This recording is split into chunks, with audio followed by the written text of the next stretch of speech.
গান শুরু করছে, তাহলে চলুন।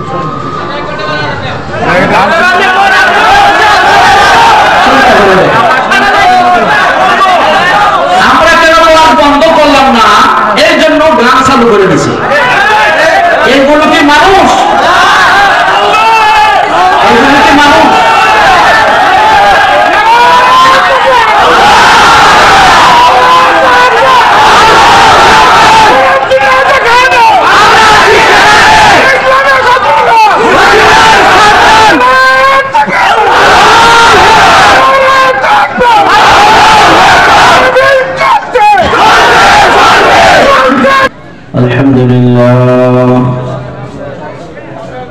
الحمد لله نحمده ونستعينه ونستغفره ونعوذ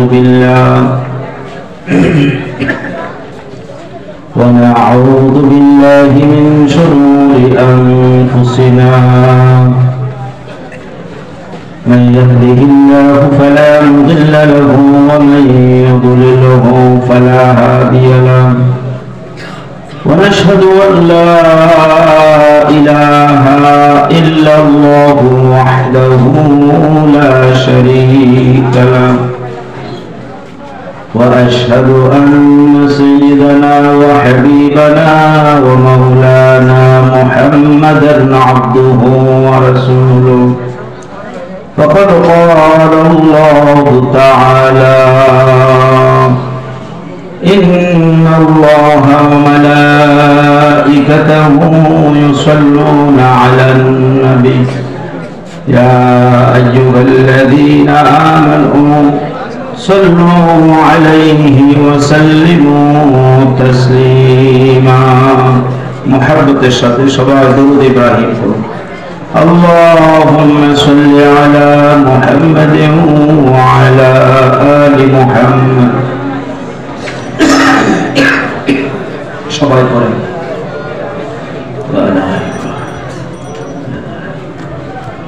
إنك حميد مجيد। اللهم بارك على محمد وعلى آل محمد كما باركت على إبراهيم وعلى آل إبراهيم إنك حميد مجيد।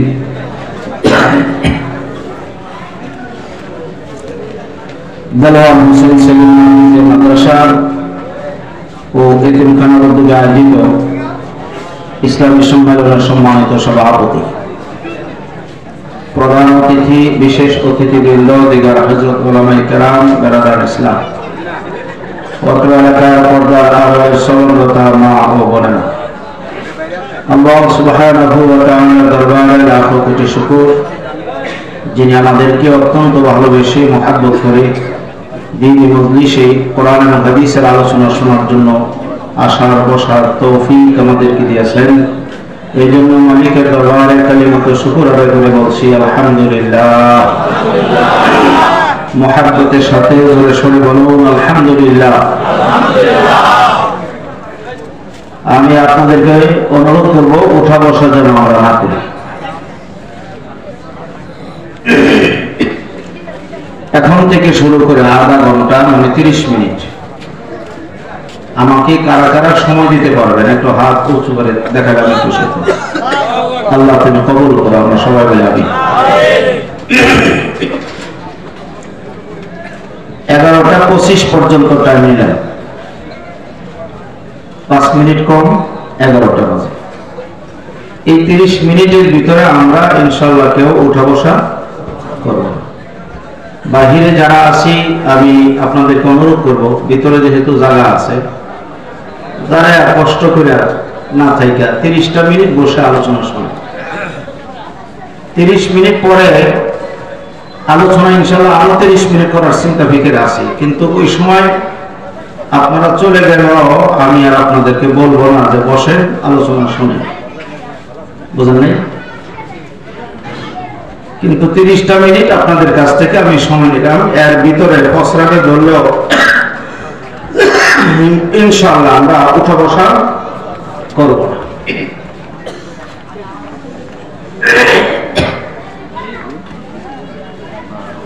আমি ভূমিকা না রেখে আপনাদের সামনে, যেহেতু কয়েকটা দিন পরেই রমজান মাস আসতেছে, ঠিক না?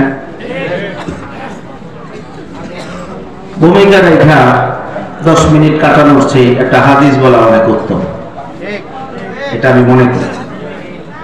বিশাল বড় গাভীর কিস্সা, ইউসুফ জুলাইখার কিস্সা বলার চেয়ে 4-5টা আমলের কথা শোনা অনেক উত্তম, যেগুলি শুনলে পরে আপনি বাড়িতে গিয়া আজকে রাত্র থেকে আমল করতে পারবেন। এমন কিছু আমলের কথা বলা দরকার, ঠিক না ভাই? আমার আগে যিনি আলোচনা করছেন আমার বন্ধু,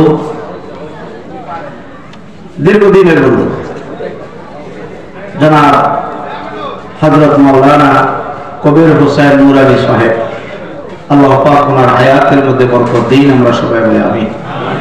অল্প সময়ের ভিতরে অনেক টাকা কালেকশন করেছেন, তাও আবার নগদ, এই জন্য ওনাকে ধন্যবাদ জানাই। উনি বয়ানে বৈশাখ কুরআনুল কারীম থেকে ছোট্ট একটা আয়াতে কারিমা তেলাওয়াত করেছিলেন, এর পূর্ণ ব্যাখ্যা উনি দিতে পারেন নাই, অন্য জায়গায় চলে গেছে। আয়াতটা উনি বলেছিলেন রমজানের রোজা, কুতিবা আলাইকুমুস সিয়ামু কামা কুতিবা আলাল লাযীনা মিন ক্বাবলিকুম লাআল্লাকুম তাত্তাকুন। আল্লাহ রাব্বুল আলামিন বলতেছেন, ইয়া আইয়ুহাল্লাযীনা আমানু, হে ঈমানওয়ালারা, যারা কালিমা পড়ছো তাদেরকে বলতেছে, যারা হিন্দু আছে, বৌদ্ধ আছে, খ্রিস্টান আছে, এদেরকে আল্লাহ বলেন, বুঝলেন না? এদেরকে বলে নাই। গোলাম মোহাম্মদ কাদিরের গ্রুপের যারা আছে, হ্যাঁ, রোজা না রাখলো কোনো সমস্যা নেই, কারণ যারা নবীও মানে না, তারা ইসলামও মানে না। উনি যে আখিরি জমানার নবী, এটাকে আমাদের মৌলবীদের কথা না আল্লাহর কথা? তো আল্লাহ রাব্বুল আলামিন কোরআন শরীফের আয়াত নাযিল করে যে জায়গা বলেছেন মুহাম্মাদুর রাসূলুল্লাহ সাল্লাল্লাহু আলাইহি ওয়াসাল্লাম তিনি হচ্ছেন খাতামুন নবিয়্যিন, সর্বশেষ নবী, কথাটা কার ছিল? তো গোলাম মোহাম্মদ কাদিয়ানীকে যারা নবী মানে, তাহলে আমাদের নবীকে শেষ নবী মানলো না, তার মানে কোরআনের আয়াতকে অস্বীকার করলো। আর যে লোকটা কোরআনের আয়াতকে অস্বীকার করবে, তার রোজার দরকার নাই, নামাজেরও দরকার নাই, সে কাফের হয়ে গেছে। কাফেরদের জন্য কোনো রোজা নামাজ নেই। কথাটা বুঝাইতে পারছি? আল্লাহ বলতেছেন, ইয়া আইয়ুহাল্লাযীনা আমানু, হে ঈমানওয়ালারা। ঈমানদার কারা? যারা আল্লাহকে আল্লাহ বলে স্বীকৃতি দিছে, আমাদের নবীকে শেষ নবী হিসাবে স্বীকৃতি দিছে, ঠিক না? এরা হলো সত্যিকারের ঈমানওয়ালা। এদেরকে বলতেছেন কুতিবা আলাইকুমুস সিয়াম, তোমাদের উপরে রমজানের রোজাকে আমি আল্লাহ রাব্বুল আলামিন ফরজ ঘোষণা করলাম। কি ঘোষণা করছে?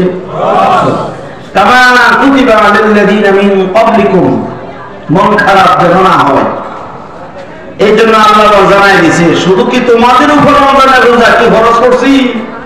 না, পূর্ববর্তী যারা নবী রাসূল ছিলেন তাদের উপরে, তাদের উম্মতের উপরেও রমজানের রোজা ফরজ ছিল। সুবহানাল্লাহ, লাআল্লাকুম তাত্তাকুন। কেন রমজানের রোজাটা দিলাম? যেন তোমরা তাকওয়াবান হতে পারো, মুত্তাকি হতে পারো, আল্লাহ ভীরু হতে পারো, আল্লাহকে ভয় করে চলতে পারো, ঠিক না? এই ব্যাপারে বিশ্বনবী মুহাম্মদ রাসূলুল্লাহ সাল্লাল্লাহু আলাইহি ওয়াসাল্লাম 1450 বছর পূর্বে আমাদের জন্য একটা সুখবর দিয়ে গেছে, আলহামদুলিল্লাহ। যারা রমজানের রোজা রাখবেন তাদের জন্য, এই বাচ্চা ভিডিও করে বসে দাও, আরেকজন ডিস্টার্ব করে। হাদিসটা কি? হুজুর সাল্লাল্লাহু আলাইহি ওয়াসাল্লাম বলেন, মান সামা রমাদান মিন আউয়ালিহি ইলা আখিরিহি খরাজা মিন যুনুবিহি কায়াউমিন ওয়ালাদাতুহু উম্মুহু। আল্লাহ পয়গম্বর বলেন, হে দুনিয়ার মানুষেরা শোনো, রোজা প্রথম থেকে শেষ পর্যন্ত পুরো রোজাগুলো রাখলো, তার জন্য সুসংবাদরা হলো খরাজা মিন যুনুবিহি কায়াউমিন ওয়ালাদাতুহু উম্মুহু, মায়ের পেট থেকে সন্তান ভূমিষ্ঠ হওয়ার পরে নবজাতক সন্তানের আমলনামায় যেমন একটা সগীরা গুনাহ নাই, কবিরা গুনাহ নাই, শিরকের গুনাহ নাই, কোনো গুনাহ নাই, বেগুনাহ মাসুম। যে বান্দা পাহাড় পরিমাণ গুনাহ নিয়া 1 মাস রমজানের রোজা রাখবে, আল্লাহকে খুশি করার জন্য আমি নবী জানাই দিলাম রোজাদার ব্যক্তির আমলনামায় একটা সগীরা বা কবিরা গুনাহ থাকবে না। আল্লাহ তাআলা বেগুনাহ মাসুম বানায় দিবেন রোজার কারণে। এর চেয়ে বড় সুসংবাদ আমাদের জন্য আরো আছে। 12 মাসে 1 বছর, 365 দিনে 1 বছর, পাশাপাশি 365টা রাত্র আছে, আছে না নাই? যতগুলো দিন আছে ততগুলো রাত্র আছে। সব দিনের মর্তবা যেমন আল্লাহর কাছে এক নয়, সব রাত্রের ফজিলত আল্লাহর কাছে এক নয়। এমনকি 12 মাসের মধ্যে সব মাসের ফজিলত আল্লাহর কাছে এক নয়। সর্বশ্রেষ্ঠ মাস হলো রমজানুল মুবারক। আলহামদুলিল্লাহ। এই রোজার মাস মুমিন যারা, মুনাফিক না, নাস্তিক না, মুরতাদ না, মুমিন যারা, তাদের জন্য রহমত এবং বরকতের মাস। মুনাফিক যারা, তাদের জন্য গ্যাস্ট্রিকের মাস। ঠিক আছে? মুনাফিক যারা, এদের জন্য হলো গ্যাস্ট্রিকের মাস। সারা বছর গ্যাস্ট্রিক নাই, রমজানের 5 দিন আগে কখনই গ্যাস্ট্রিক শুরু হয়েছে। রোজা না রাখা ভাঙ। আল্লাহ জানে কি আপনার ভিতরে গ্যাস্ট্রিক আছে না নাই, আল্লাহ জানেনি? আল্লাহ জানে, সব জানে। রমজানের রোজা যে ব্যক্তি রাখবে, শর্ত হলো একটা, মিন আউয়ালিহি ইলা আখিরিহি। এই হাদিসের ভিতর কিন্তু এই কথাটা আছে, প্রথম থেকে শেষ পর্যন্ত। কিন্তু আমি এই 19 বছর যাবত আপনাদের এলাকায় থাকি, সাইনবোর্ড, বুশির মিল, এরপরে মেদাবাড়ি, এই বোরবাজার এলাকা, যা আমি দেখতেছি 19 বছরের ভিতরে প্রথম 1 সপ্তাহ আমরা যদি একটু পরে যাই, আমরা হুজুর মানুষ, আমরা ওই জায়গা হই না। মসজিদের ভিতরে জুমার নামাজে যত লোক হয়, ফজরের নামাজে তত লোক হয়। লক্ষণটা কিন্তু ভালো ছিল, লক্ষণটা খারাপ না, লক্ষণ ভালো। কিন্তু দুঃখের বিষয় হলো সত্য, যেই 7 দিন অতিবাহিত হলো, 8ম দিনের মাথায় মুসল্লিদের সংখ্যা কমতে লাগলো। ঠিক না? কমতে কমতে এই কুত্তার লেজের মতন যে সেই 15ই রমজান, 20ই রমজান, 22ই রমজান, 23ই রমজান, কোনো খবর নাই। আবার ওই মুসল্লিগুলো চলে আসলো লাইলাতুল কদরের রাতে গুনাহ মাফ করানোর জন্য। ঠিক না? বলে ঘটনা সত্য না মিথ্যা? আচ্ছা, প্রথম দিক দিয়া 3-4টা রোজা রাখলো, তারা নামাজে পড়লো, বেশ ভালো কথা। লাইলাতুল কদরের রাতে সজাগ রাখলো, এরপরের দিন রমজানের রোজাও রাখলো, বেশ ভালো কথা। এরপরে 2-3 দিন নাই, শেষে রোজা আবার রাখছে। তার মানে প্রথমে 2-3টা রাখা, শেষে 1-2টা রাখা একটা ফেস লাগাই দিছে। আল্লাহ এটা বাউ করে লেখ বলে, এরকম নাকি? আল্লাহ পয়গম্বর বলেন, প্রথম দিকে কিছু রমজানের রোজা, সর্বশেষ দিয়ে কয়েকটা রোজা আমার যে উম্মতেরা রাখবে, তাদের জন্য সুসংবাদ নাই, তাদের জন্য সুসংবাদ নাই। সুসংবাদ হলো ওই বান্দার জন্য মিন আউয়ালিহি ইলা আখিরিহি, প্রথম থেকে শেষ পর্যন্ত পুরোপুরি রমজানের রোজাগুলো যারা আছে, নবজাতক সন্তানের আমলনামায় যেমন কোনো গুনাহ নাই, ওই রোজাদার ব্যক্তির রোজাও শেষ, তার আমলনামায় গুনাহ শেষ। এমনকি আরেক হাদিসের ভিতর আছে, ঈদের জামাত তো তারাই করবে যারা রমজানের রোজা রাখছে। রোজাদার ব্যক্তির জন্য হলো ঈদের জমা। ঈদ মানে কি? খুশির দিন। আজকে তাদের বেতন নেওয়ার সময় এসে গেছে। বেতন কোন সময়? আল্লাহ পয়গম্বর বলেন রমজানের রোজা 30টা রোজা রাইখা লাইলাতুল কদরের রাত্র সজাগ থেকে ইবাদত কইরা যেই বান্দা ঈদগার ময়দানে কিছু নাস্তা পানি খাইয়া তারপর ঈদগার ময়দানে আসছে, জেনে রাখো ঈদগার ময়দান থেকে বাড়িতে যাওয়ার আগেই আমার আল্লাহ তোর জিন্দেগীর সব গুনাহ মাফ করে দিচ্ছে। এরা থাকবে ঈদগার ময়দানে প্রথম সারিতে রোজাদার ব্যক্তিরা। কিন্তু আমাদের এলাকায় দেখি যারা রমজানে রোজা রাখছে না, সুদ খাইয়া ঘুষ খাইয়া একটা মটকার মতন বানাইছে, এরা কোনো যায় না নয় প্রথম সারিতে। যারা রোজা রাখছে এরা জানতে পেরেছে না। আবার কিছু বেকুফ আছে সারাদিন রোজা রাখছে না, কিন্তু ইফতারের সময় আধা ঘন্টা আগে নাড়াচাড়া করে আল্লাহ যে হোক। এরকম বাটপার আছে না? আমি জানি না, জানি কিন্তু বুঝি না, জানি লাড়াচাড়া করতেছে আল্লাহ যে হোক, আমি যে খাই না। আরে বেটা তুই সারাদিন খাইছ, ওখানে খাই তো সমস্যা কি? যারা সারাদিন খায় নাই তাদের জন্য হলো ইফতারের টাইম গুনাহ মাফের সময়। সুবহানাল্লাহ। রোজাদার ব্যক্তির জন্য হলো দুইটার সময় হবে ফুর্তির সময়। একটা হলো ইফতার সামনে নিয়ে বসে আছে, এই সময়টা রোজা যারা রাইখা ইফতার করে তাদের হলো ফুর্তির সময়, খুশির সময়। আরেকটা হলো কিয়ামতের ময়দানে যেদিন স্বয়ং আল্লাহ বলবেন, এই রমজানের রোজা যারা রাখছো, আমি স্বয়ং আল্লাহ আমার কুদরতে হাত দিয়া এই রোজার বিনিময়ে তোদের হাতে পৌঁছে দিলাম। আল্লাহ বলেন নামাজ পড়লেন, হজ করলেন, যাকাত দিলেন, মা বাবার খেদমত করলেন, দান সাদাকা করলেন, যা কিছুক্ষণ আগে করছেন, এইগুলির বিনিময়ে কিয়ামতের ময়দানে ফেরেশতার মাধ্যমে আমাদের হাতে আল্লাহ পৌঁছে দিবেন। কিন্তু রোজার বিনিময়ে ফেরেশতার মাধ্যমে দিবেন না। আল্লাহ রাব্বুল আলামিন নিজে বলতেছেন, নবী গো কিয়ামতের ময়দানে যারা রোজা রাখা কিয়ামতের ময়দানে উঠছে, ওই রোজার বিনিময় আমি আল্লাহ রাব্বুল আলামিন আমার নিজ কুদরতে হাতে তার বান্দার হাতের মধ্যে পৌঁছায়া দিব। কারণ রমজানের রোজা দেখানোর জন্য কেউ রাখতে পারে না। আমি সারাদিন খানা দানা করছি না রোজা রাখছি, এটা কি আমি না বলা পর্যন্ত আপনি কি বলতে পারবেন? না।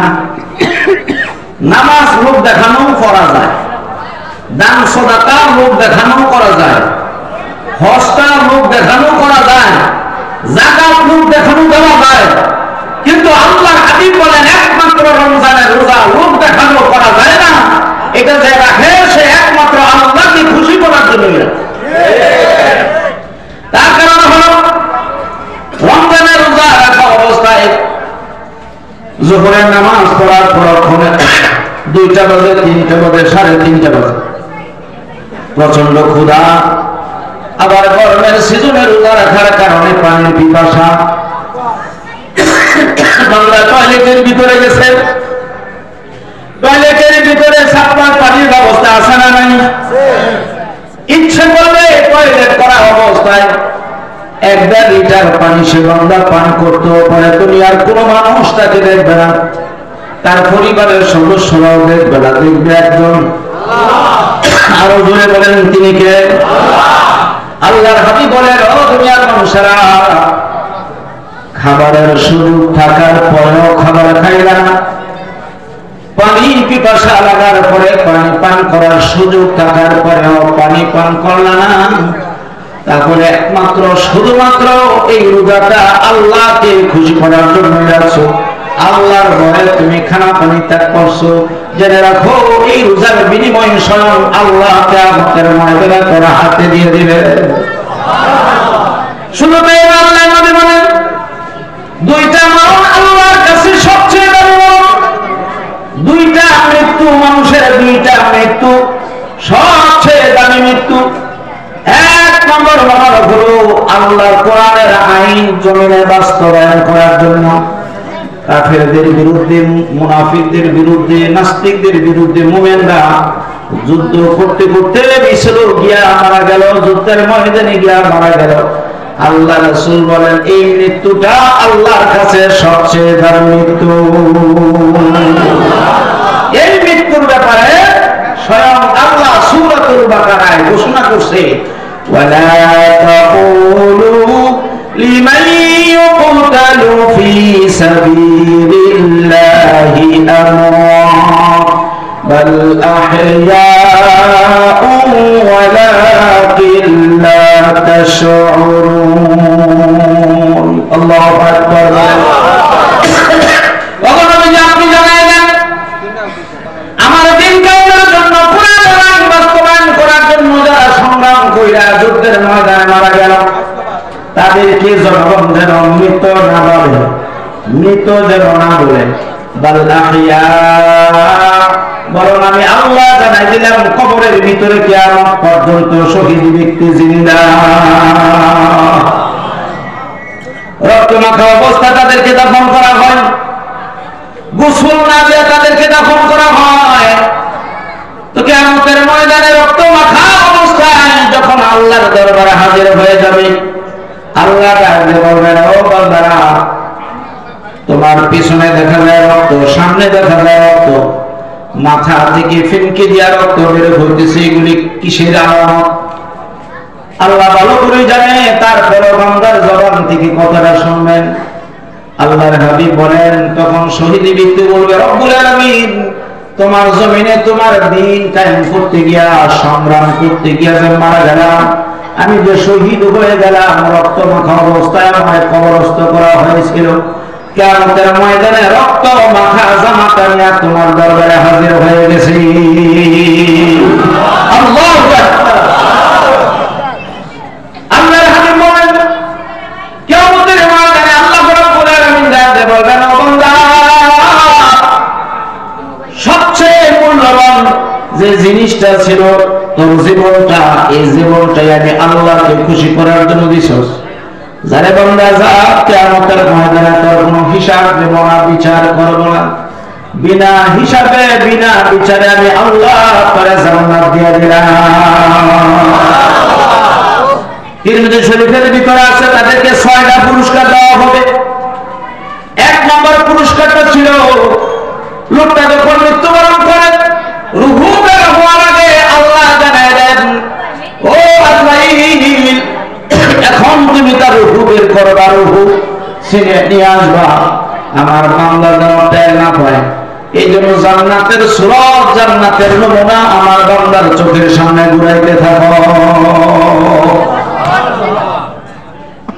আমার বান্দা যেন জান্নাত দেখে দেখে রূহটা জান্নাতের ভিতরে চলে আসতে পারে। সুবহানাল্লাহ। 2 নম্বর পুরস্কার হলো ফি আউয়ালি দাফা, রক্তের প্রথম ফুটাটা জমিনের পড়ার আগেই আল্লাহ রাব্বুল আলামিন শহীদি ব্যক্তির জিন্দেগির সব গুনাহ মাফ করে দেন। সবগুলি পুরস্কার বলার আমার উদ্দেশ্য না, পুরস্কার বলার উদ্দেশ্য হলো কিয়ামতের ময়দানে আল্লাহ বলবেন, তুমি যখন তোমার জীবনটাই দিয়ে দিছো, যারে বান্দা যা, তোর কোনো হিসাব নিলাম না, বিচার করলাম না, তোরে মাফ করে দিলাম। আল্লাহু আকবার। শুধু তাই নয়, নবীজি বললেন, আল্লাহ রাব্বুল আলামিন ডাকতে বলবেন, তোর আত্মীয় স্বজন থেকে, ফ্যামিলি থেকে, পরিবারের সদস্যবৃন্দ থেকে, তোর বন্ধু বান্ধব থেকে 70 জন যারা জাহান্নামে চলে গেছে, এমন 70 জন জাহান্নামীকে সুপারিশ কর, আমি আল্লাহ তোরে সুপারিশের পারমিশন দিলাম। 70 জন যারা জাহান্নামের টিকিট পাইছে, জান্নাতে আমলনামা পাইছে, অথবা জাহান্নামে চলে গেছে, এমন 70 জনকে তুই সুপারিশ কর। যাকে সুপারিশ করবি আমি আল্লাহ তার জিন্দেগির সব গুনাহ মাফ কইরা তোর সাথে 70 জনকে জান্নাত দিয়ে দিব। একজন শহীদ ব্যক্তি কিয়ামতের ময়দানে 70 জন জাহান্নামীকে সুপারিশ করার পারমিশন পাবে। চিল্লায়ে বলেন সুবহানাল্লাহ। এই মরণটা আল্লাহর কাছে সবচেয়ে বড় মরণ। 2 নম্বর মরণ হলো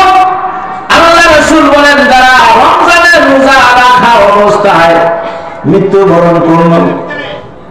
বিকাল বেলায় মারা গেল, জোহরের নামাজের টাইমে মারা গেল, সকাল বেলায় মারা গেল। পানির পিপাসায় কলিজা ফাইটা যাইতেছে। মানুষ বোতল নিয়ে আসছে, তুমি একটু পানি পান করো। গ্লাসটা নিয়ে দইরা ঠোঁটের মধ্যে লাগাই দিছে, একটু পানি পান করো। লোকটা বলতেছে, না না না, আমি রোজাদার, আমি রোজা রাখছি আমার আল্লাহকে খুশি করার জন্য। আমি চাইতেছি রোজা রাখা অবস্থায় মাওলার দরবারে হাজির হইতে।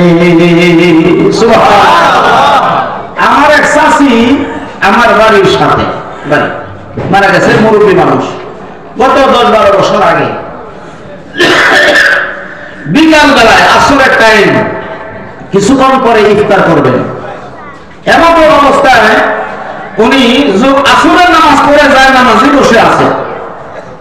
তারই পুত্রবধূ দেখতেছে যে হঠাৎ করে উনি দৌড়ে গেছে, মানে নামাজ শেষ, এরপরে যায় নামাজই পড়ে গেছে, দৌড় দিয়ে গেছে। গিয়ে দেখতেছে যে অবস্থা ভালো না, মনে হয় উনি মরে যাবেন। গ্লাসটা নিয়ে ধরছে, আম্মা একটু পানি পান করে। কথা বলতে পারছে না, কিন্তু হাতে ইশারা দিছে, কয় না আমি পানি পান করবো না, রোজা রাখা অবস্থায় মরতে চাই। এই কথাটা নবীজি বলছেন। দুইটা মরণ, দ্বিতীয় মরণটা হলো রমজানে রোজা রাখা অবস্থায় যাদের মরণ হবে, এই মরণটা আল্লাহর কাছে সবচেয়ে দামি মরণ। কিয়ামতের ময়দানে কোটি কোটি মানুষ হিসাব দেওয়ার জন্য দাঁড়িয়ে যাবে। একদল মানুষ স্বর্ণের চেয়ারের মধ্যে বসা থাকবে, আল্লাহু আকবার। শুধু স্বর্ণের চেয়ারের মধ্যে বসাই থাকবে না, আল্লাহর আরশের ছায়ার নিচে। সুবহানাল্লাহ। আল্লাহর আরশের ছায়ার নিচে স্বর্ণের চেয়ারের মধ্যে বসে জান্নাতি খাবার খাওয়া শুরু করবে। ফেরেশতারা পর্যন্ত আশ্চর্য হয়ে বলবে, রব্বুল আলামিন, এরা কি আম্বিয়া আলাইহিস সালাম, এরা কি নবী রাসূল নাকি যারা জান্নাতে যাওয়ার আগে ওই জান্নাতের ফুল, জান্নাতের ফল ফুল খাইতেছি, জান্নাতের খাবার খাইতেছি, এরা আবার খারাপ। আল্লাহ ডাকতে বলল, ও ফেরেশতারা, এরা নবী না, এরা রাসূলগণ না, এরা হলো নবীর উম্মতগণ, যারা নাকি রোজা রাখা অবস্থায় মৃত্যুবরণ করেছিল, পানির পিপাসায় কলিজা ফেটে যাওয়ার উপক্রম হয়েছিল, তারপরে রোজা ভাঙে নাই। রোজা রাখা অবস্থায় যাদের মরণ হয়েছে, আমি আল্লাহ রাব্বুল আলামিন জান্নাতে যাওয়ার আগে তাদেরকে কিয়ামতের ময়দানে জান্নাতে খাবার খাওয়ায়া তারপরে জান্নাতে ঢুকাইব। আল্লাহু আকবার। তাই যে ইবাদতে কষ্ট বেশি, এটার ফজিলত বেশি। এটা জানা দেখে আমি অনেক সময় বলি আমার মসজিদের মধ্যে, শ্রমিক ভাইরা, তোমরা যারা আয়রন সেকশনে কাজ করো, শীতের মধ্যেও 10-12 লিটার পানি পান করানো লাগে আয়রন সেকশনে কাজ করলে। আর গত বছর যে রোজা লাগেছে, কি প্রচন্ড গরম। এই গরমের ভিতরেও আমি যখন বলছি যে তোমরা কারা কারা আয়রন সেকশনে কাজ কইরা রোজা ভাঙো নাই লাইলাতুল কদরের রাত্রে বা এরপরের যে জমাটা ছিল, দেখলাম যে 17-18 জন দাঁড়াইছে। হুজুর, এই যে রোজার আগে ওয়াদা করছিলেন আপনার সাথে, ওই ওয়াদা অনুযায়ী একটা রোজাও ভাঙি নাই, আলহামদুলিল্লাহ সবগুলি রোজা রাখছি। সবারই এক ফলাদা মাত্রে চলত না, আল্লাহওয়ালা বুজুর্গ ব্যক্তিও আছে। খালি হুজুর রয়েছে বুজুর্গ ব্যক্তি তা না, সবচেয়ে বড় বুজুর্গ হলো হালাল রিজিক যারা কামাই করে ফ্যাক্টরির ভিতরে, প্রচন্ড গরমের ভিতরেও আল্লাহর হুকুম রোজা ভাঙে নাই, তারা হলো সত্যিকারের বুজুর্গ। ঠিক কিনা ধরে বলে? আমি বলতে হুজুরের রোজার চেয়ে একজন আয়রন সেকশনের কর্মচারী রোজা দাম আল্লাহর কাছে 100 গুণ বেশি, 100 গুণ বেশি। কেমনে আমি বুঝাই। আমার কোনো কাম নাই, শীত আইলে খালি রাত্রে কাম, বুঝলেন? রাত্রে খালি সফর। কালকাও ফুল ঘুরছিল, আস্তে আস্তে 4টে বাজছে, রাত্রে যে উঠি আর কি, সারাদিন ঘুমাই। এখন এই রমজানের আগের দিন পর্যন্ত 10 তারিখ পর্যন্ত লাগাতার ওয়াজ আছে, কিন্তু 11 তারিখ থেকে আর ওয়াজ নাই। আচ্ছা, আমাদের যখন আর ওয়াজ নাই তখন আমার কামটা কি? কোন কাম আছে? আমরা কোনো ফ্যাক্টরি চাকরি করি? হ্যাঁ, খেতের ব্যাপারে কাজ করি? কোনো না, কাজ তো নামাজও পড়াই না, মাদ্রাসার ভিতরেই করি জামাতের সাথে। শুধু ডিউটি হলো 40 মিনিট শুক্রবার দিন বয়ান করার লাগে মিদাবাড়ি দিয়া, আর 2 রাকাত নামাজ পড়ার লাগে। এমনি পড়াইয়া শেষ করলে আর কোনো কাম নাই পরে শুক্রবারের রাত পর্যন্ত। সেহরি খাওয়ার পরে ফজরের নামাজ পড়ে যায় ঘুম দেয়, এক ঘুমে 12:30। আচ্ছা ঘুমা গেলে গা ঘুমন্ত ব্যক্তির ফেরে ক্ষুধা আছে না নাই? হে বেটা টের পাইব আপনি ঘুমায় গেলে গা ফলে কি হইতেছে না হইতেছে আপনি করতে পারবেন? হ্যাঁ না, টের পাইব ওই লোকটার, যেই লোকটা ফজরের নামাজ পড়ার পরে ডিউটি করার জন্য ফ্যাক্টরিতে যাইতেছে। এই লোকটা হারে হারে টের পাইব 10টা কোন সময় বাজে, 11টা কোন সময় বাজে, 12টা কোন সময় বাজে, এর পেটো খালি ক্ষুধা। সময় পাসিং হইতেছে, ক্ষুধার যন্ত্রণা বাড়তেছে, পানির পিপাসা তীব্র থেকে তীব্রতর হইতেছে। আমার কোনো খবর নাই, আমি উঠছি 12:30 নাই, ঠিক কিনা চলে বলে? তাহলে আমার রোজা আর শ্রমিকের রোজা 2 রোজা কি এক রোজা না? এক রোজা। আমি গুলজারি রোজা রাখলে ফরজিয়ত আদায় হবে ঠিকই, সবও পাবো, কিন্তু আমার সে 100 গুণে বেশি সব পাইবা তোমরা যারা ফ্যাক্টরিতে কাজ করিয়া সারাদিন দাঁড়ায় দাঁড়ায় প্রসেস করো, আয়রন সেকশনে কাজ করো, এখন রোজা ভাঙবো নাই। তোমাদের রোজার দাম আল্লাহর কাছে গুলজারি রোজার চেয়ে বেশি না। সুবহানাল্লাহ করে বলেন। কাজী আমি তোমাদেরকে একটা ওয়াদা করাইতেছি আজকে, এই যে রমজানে রোজা রাখলে পরে কিয়ামতের ময়দানে জান্নাতে যাওয়ার আগেও জান্নাতি খাবার পাওয়া যাবে। সুবহানাল্লাহ বলেন। রমজানে রোজাও শেষ, আমলনামায় গুনাহও শেষ। সুবহানাল্লাহ বলেন।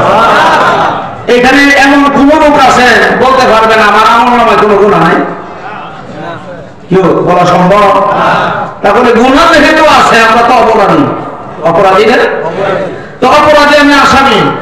এই রমজান মাসটাই আল্লাহ দিতেছে আসামিদের গুনাহ মাফ করার জন্য। সুবহানাল্লাহ। তোমরা রোজা রেখে নিষ্পাপ হয়ে যাও। এখন আমরা কি ওয়াদা করতে পারি, আল্লাহ রমজানে রোজা রাখা অবস্থায় যদি মরণ হয় মরতে রাজি আছি, কিন্তু রোজা ভাঙতে রাজি না। এইরকম হিম্মত ওরা কারা কারা একটু হাত উঁচু করে দেয়। যাদের হিম্মত আছে ভাঙুন যাইতো না। আল্লাহ তুমি কবুল করো, আমরা সবাই মিলে আল্লাহুম্মা আমিন। হাত নামান। আমার আশাটাও সার্থক, বয়ান করাটাও সার্থক, ঠিক না? বয়ান করাটাও সার্থক। কারণ আপনারা যে হাত উঠাইছেন, এইবার মুখে হাত দিয়ে বলতে পারি, যেই ক্ষুধা লাগলো সকাল 10টা 11টা, এই ক্ষুধা বিকালে লাগতো না। কারণ শয়তান আপনার কাছে আইতো না, ধোকাও দিত না। শয়তান বুঝা লেছে যে হাত উঠাইছে এরা মরে যাবো গা, কিন্তু রোজা ভাঙত না। এদের কাছে না গিয়া টঙ্গি যারা আছে হ্যাঁ জায়গা, ঠিক না?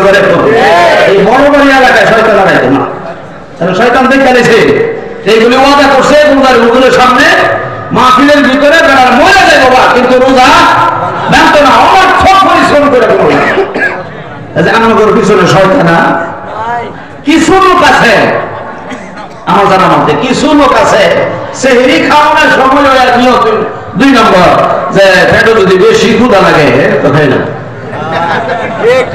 এরকম কিছু লোক আছে না? খাই সময় বেশি ক্ষুধা যদি খাই আমাকে হাতা মানে খাইতে চাই, কিন্তু বেশি ক্ষুধা লাগে খাই না। আসেনি? যে ক্ষুধা লাগলো ওইলে 2টার পরে, এই ক্ষুধা লাগবো হ্যাঁ 9:30টায়, ঠিক না? 9:30টা ঘুম লাগবো, কারণ হ্যাঁ তো নিয়ত হইবে যা হ্যাঁ কে মরবো, মরার আগে দেখে নেবো, নাস্তা খাই নেবো, ঠিক না? একটা জিনিস মনে রেখেন, আমাদের এই এলাকাটায় দেখছি, আমি একবার সাইনবোর্ড বাজার মসজিদে যখন ছিলাম, তো বাজারে হোটেল আছে, আমি দেখার জন্য আর কি জোহরের নামাজের পরে নামাজটা পড়াইয়া আইসা পরে দিকে বীর আর ধোয়া বিড়ি দেখাইতেছে খাইয়া হোটেলের মধ্যে ধোয়া বাড়ুইতেছে ওই সালার শটের সিফা দিয়া। তো সালাটা একটু সরাইলাম, কাপড়টা একটু সরাইলাম, আহা সরাইয়া দেখি একটা চেয়ারও খালি নাই। আলহামদুলিল্লাহ সব মুসল্লি দিয়ে বড় হল। মাশাআল্লাহ, এগুলো লক্ষণ বালা, লক্ষণ বালা নেই না? হ্যাঁ বুঝে রেখেন, জান্নাতের ভিতরে লোকের সংখ্যা হবে কম, জাহান্নামের ভিতরে লোকের সংখ্যা হবে বেশি। তখন আমি কইবেন সব যখন হ্যাঁ হতে থাকা আমি হ্যাঁ হতে না, এটা কইবেন না। জাহান্নামের আগুন থেকে বাঁচতে হলে দুনিয়াতে ভালো কাজ করে যেতে হবে, ঠিক না? দুনিয়াতে ভালো কাজ করে না গেলে আপনি নাজাতের আশা করতে পারেন, ঠিক না? বলে আর দুনিয়াতে যদি খারাপ কাজ করেন আর খালি আল্লাহর কাছে দোয়া করেন, আল্লাহ তুমি আমারে দুজককে নাজাত দিও, বেহেশত দিও, তাহলে কাঁঠাল গাছ লাগাইয়া আমের দোয়া করা যেরকম বোকামি, জাহান্নামের কাজ করে জান্নাতের আশা করা ওই রকম বোকামি, ঠিক না? এটার একটা উদাহরণ আমি অনেক সময় দিয়ে থাকি, তাও আবার কিতাব থেকে বানোয়াটি কথা না। লোকমান হাকিম নাম শুনছেন না? উনি যার আন্ডারে ছিলেন, উনি তো গোলাম ছিলেন, সারা জীবনের জন্য এক লোকে তারা কিনা গেছিল।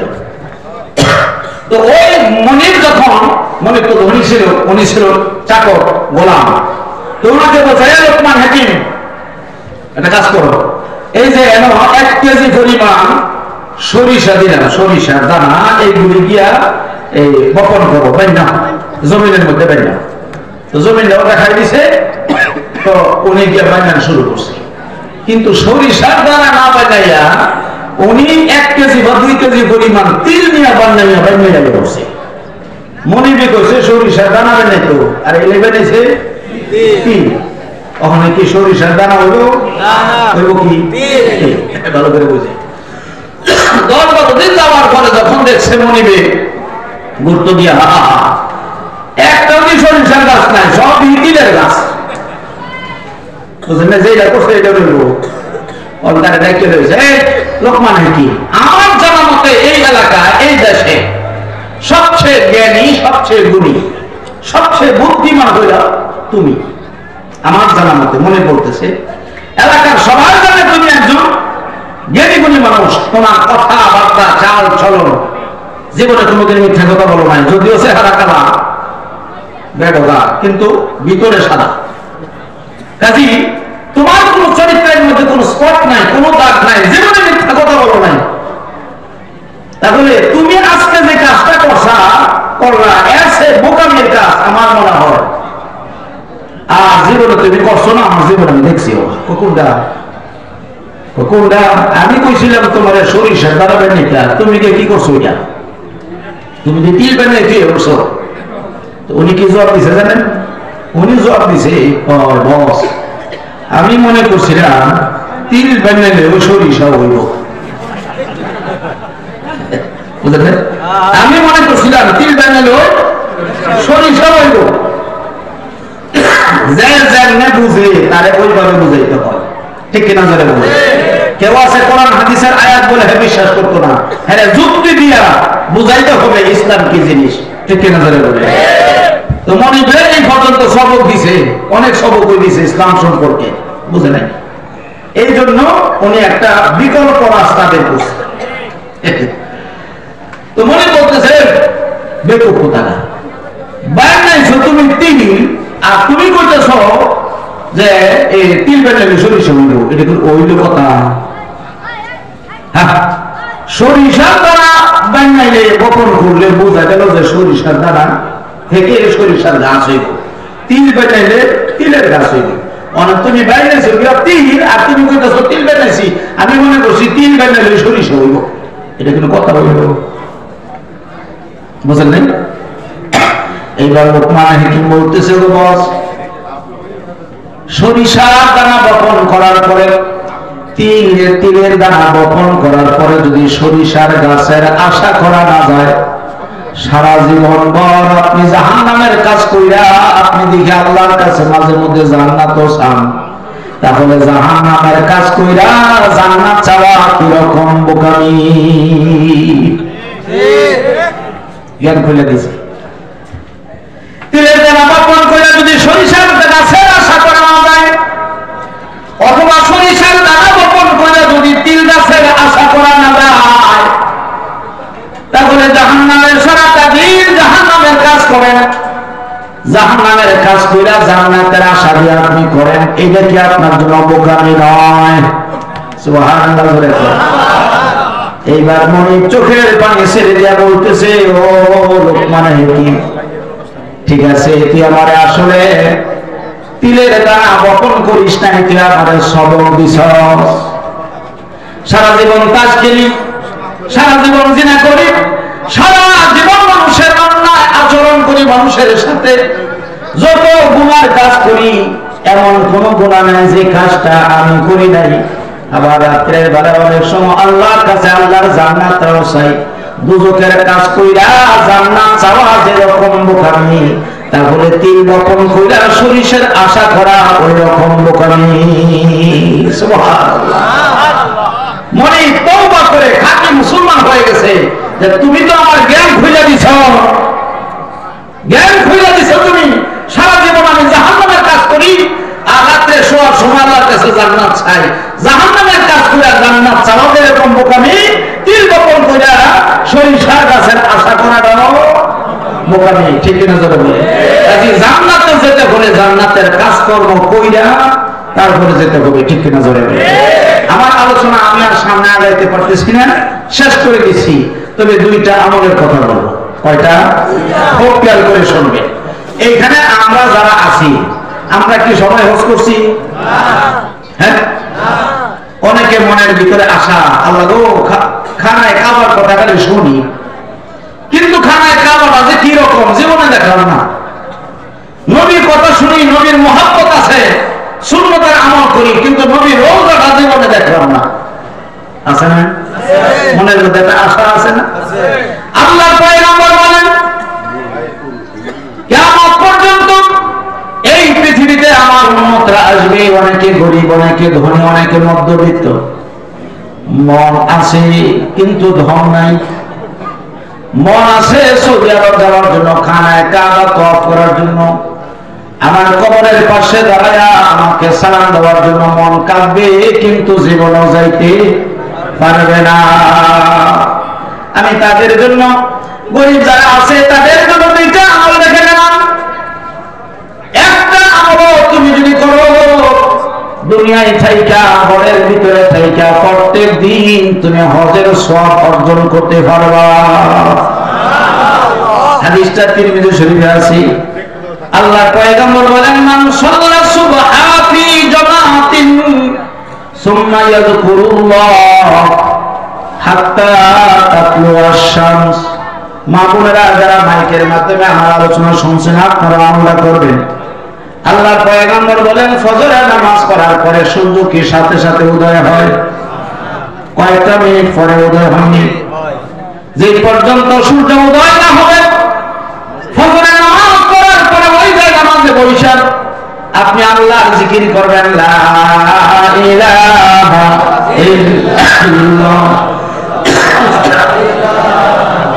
ইল্লাল্লাহ লা ইলাহা ইল্লাল্লাহ লা ইলাহা ইল্লাল্লাহ মুহাম্মাদুর রাসূলুল্লাহ সাল্লাল্লাহু আলাইহি ওয়াসাল্লাম। সংক্ষেপ কইরা মোনাজাত দিতাম। এখন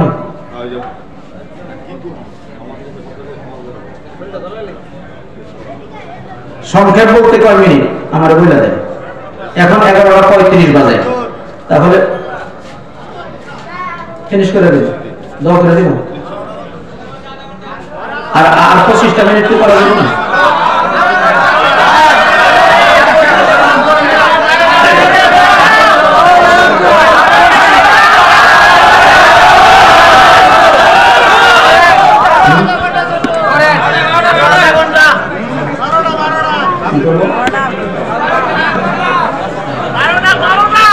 আচ্ছা,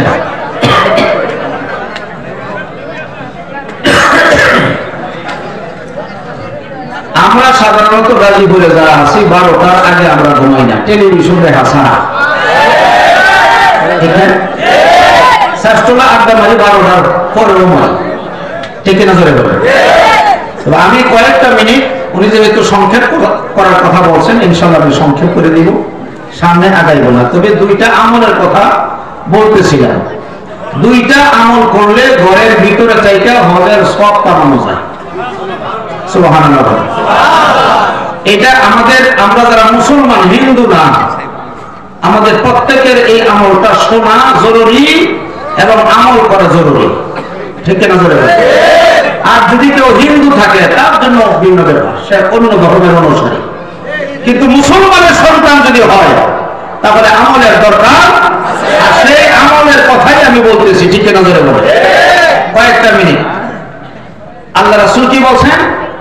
মান সাল্লা সুবহা ফি জামাআতিন সুম্মা ইয়াযকুরুল্লাহ। ফজরের নামাজ পড়ার পরে ওই যায় নামাজে বৈশা যদি আল্লাহ আল্লাহ জিকির করে, কতক্ষণ? হাত্তা তাতলুয়া শামস, যেই পর্যন্ত সূর্য দেখা না যায়, সূর্য উদয় না হয়, ওই পর্যন্ত। সূর্য উদয় হওয়ার পরে কমপক্ষে 23 মিনিট পরে সুম্মা সাল্লা রাকাতাইন, মাত্র 2 রাকাত নামাজ কেউ যদি পড়ে, সুন্নতের নিয়ত করলেও হবে, নফলের নিয়ত করলেও হবে, কোনো সমস্যা নাই। হাদিসের ভাষায় এই 2 রাকাত সুন্নত বা নফল নামাজকে বলা হয় এশরা। কি বলা হয়? এশরা।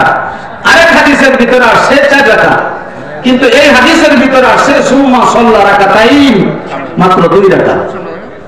কয় রাকাত? 2 রাকাত। আল্লাহ নবী বলেন কানাত লাহু কাআজরি হাজ্জাতিন ওয়া উমরাতিন তাম্মাতিন তাম্মা।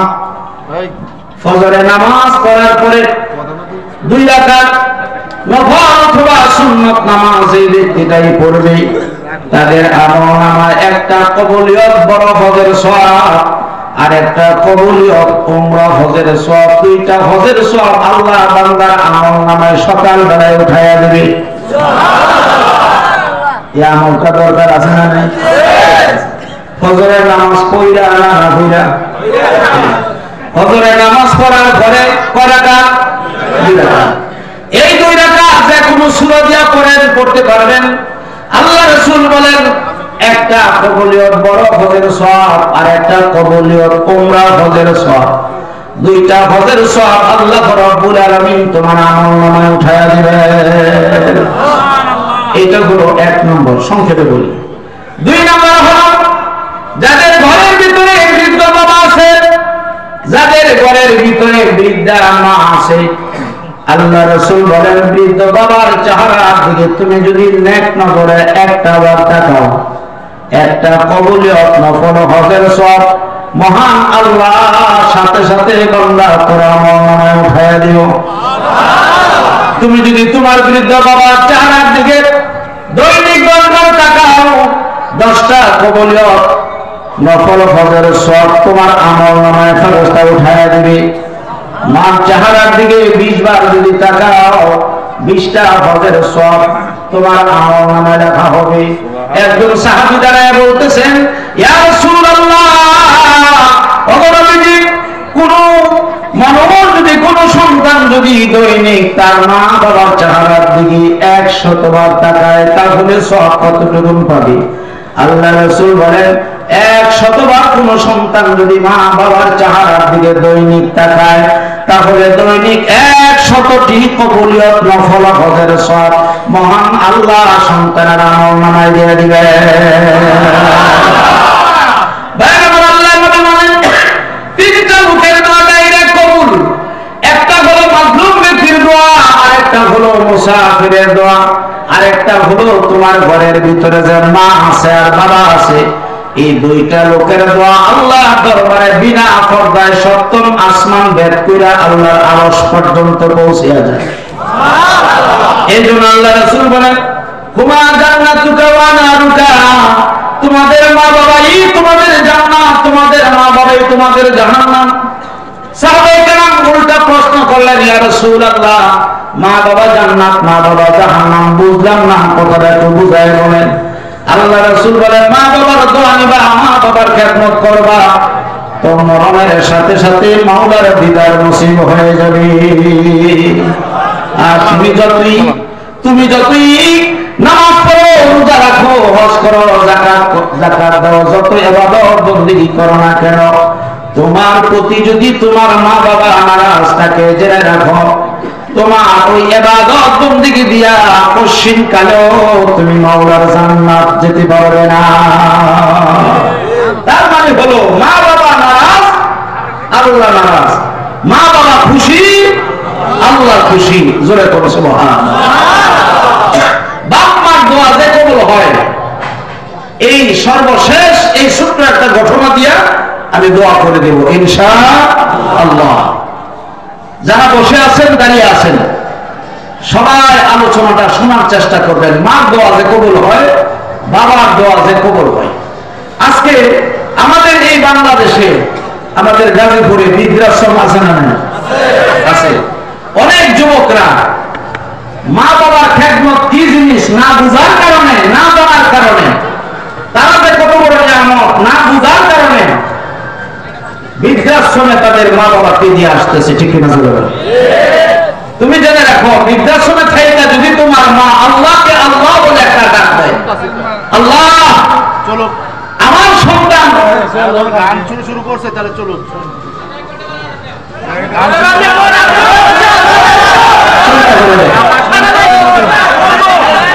আমরা কেন ওয়াজ বন্ধ করলাম না?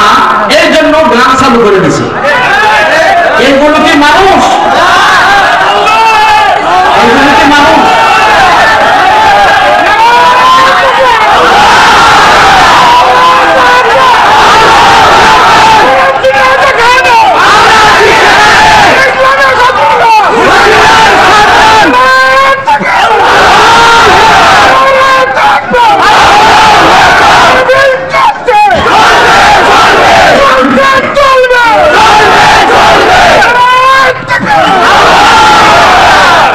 বসেন।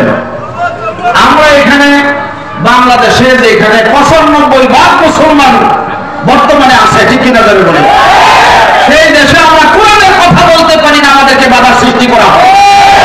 বুঝতে হবে এরা আসলে নাস্তিক অথবা মুর্তাদ। মুনাফিক ছাড়া, নাস্তিক ছাড়া কেউ ওয়াজ মাহফিলে কোরআনের বাধা দিতে পারে না। আশ্চর্য কথা। 12টা পর্যন্ত আমাদের টাইম, 12টা পর্যন্ত আমাদেরকে দিল না, ওদিকে গান চালু করে দিছি। বিচার কার কাছে দিলাম? আল্লাহ, তুমি দেখতেছো আমরা আল্লাহ ছাড়া কাউকে ভয় করি না, ঠিক কিনা? আল্লাহর কথা বলতেছি ভাইজান।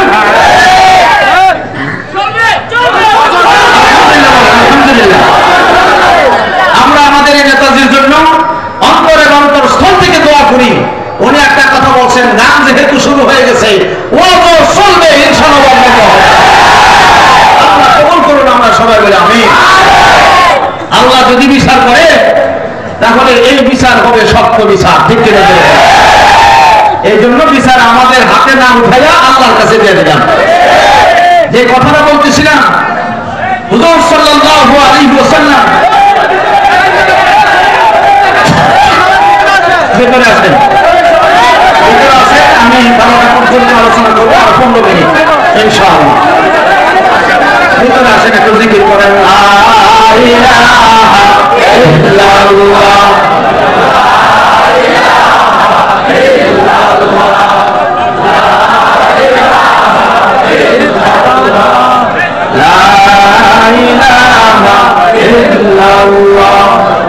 লা ইলাহা ইল্লাল্লাহ।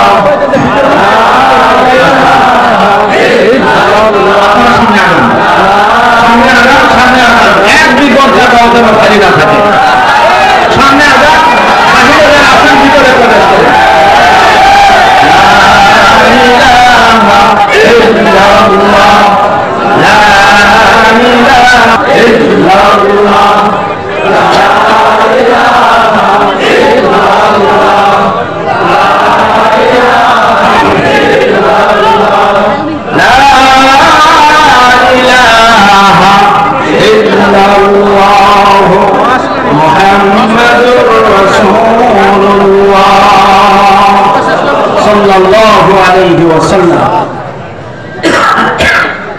কোন সমস্যা আছে? আমরা মুমিন আল্লাহর কোরআনের জন্য জীবন দিতে রাজি আছি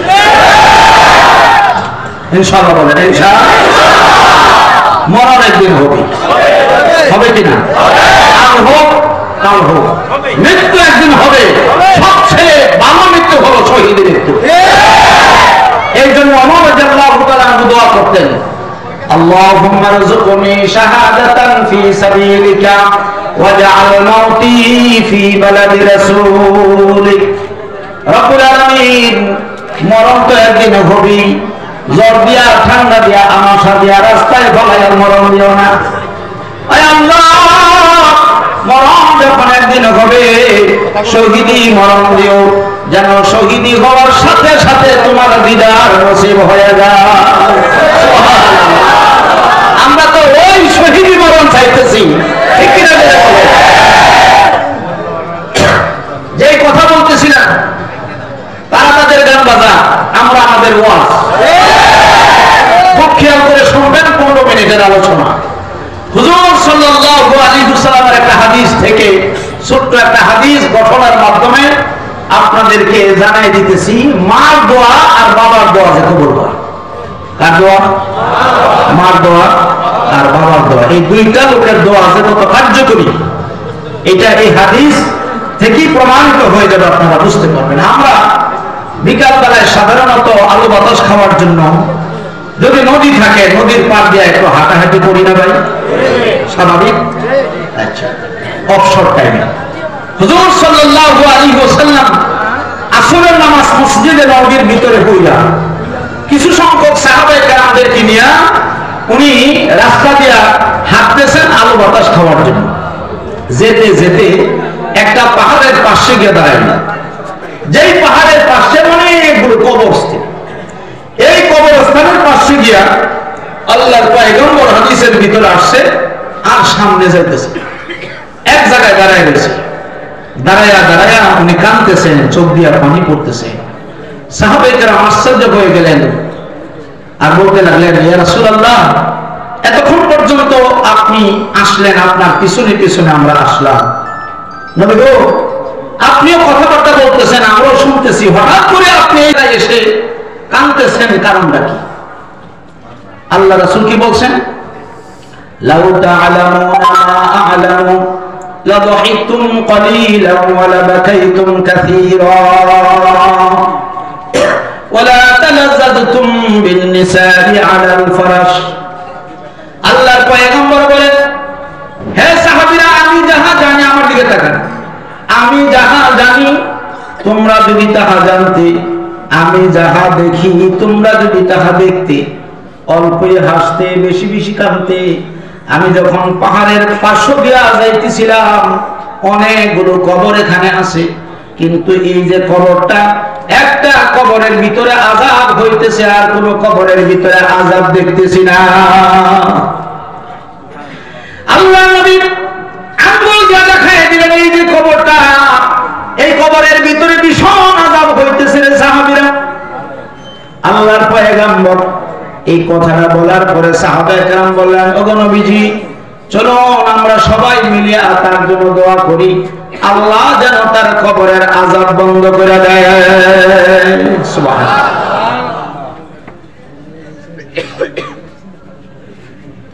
আলহামদুলিল্লাহ এটা হলো যুক্তিসঙ্গত কথা দারোগা সাহেব বলছে মোবাইল কইরা যে আমি গান বন্ধ কইরা দিছি আপনারা সংক্ষেপে মোনাজাতটা কইরা দেন এটা যুক্তিসঙ্গত কথা আমিও ওনার সাথে একমত অল্প সময়ের ভিতরে আমি আমার ঘটনাটা শেষ করে ইনশাআল্লাহ মোনাজাত চলে করে দেব ইনশাআল্লাহ বলেন ইনশাআল্লাহ দারোগা সাহেব আপনি যদি মুসলমান হয়ে থাকেন আমার ওয়াজটা 15 মিনিটের ওয়াজ আপনি রেকর্ড করে আপনার বউরে গিয়ে শোনাইবেন আপনার মায়েরা শোনাইবেন আপনার দাদিরা শোনাইবেন আপনি নিজেও শুনবেন বলেন মুসলমান হয়ে থাকেন বেশি না 15 মিনিটের ওয়াজ ঠিক না জোরে বলেন আর যদি আপনি মুসলমান না হয়ে থাকেন তাহলে আপনার ব্যাপার আমার কোনো কথা নাই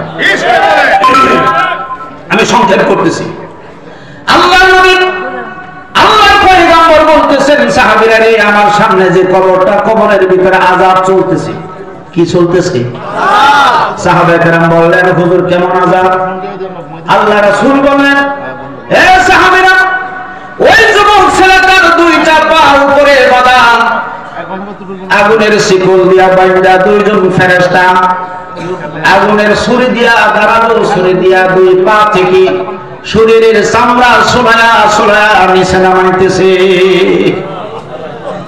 আল্লাহর কসম করে বলে, আমি তোমাদেরকে যে এরকম দেখতেছি, ওই কবরওয়ালা যুবক ছেলেটাকে ওই রকম দেখতেছি, আল্লাহ দেখাইতেছে। সুবহানাল্লাহ। মা মা বলে কাঁদতেছে। এখন আমি কি করব? আমি তো এই জন্যই কাঁদতেছি, তার দৃশ্যটা দেখার পরে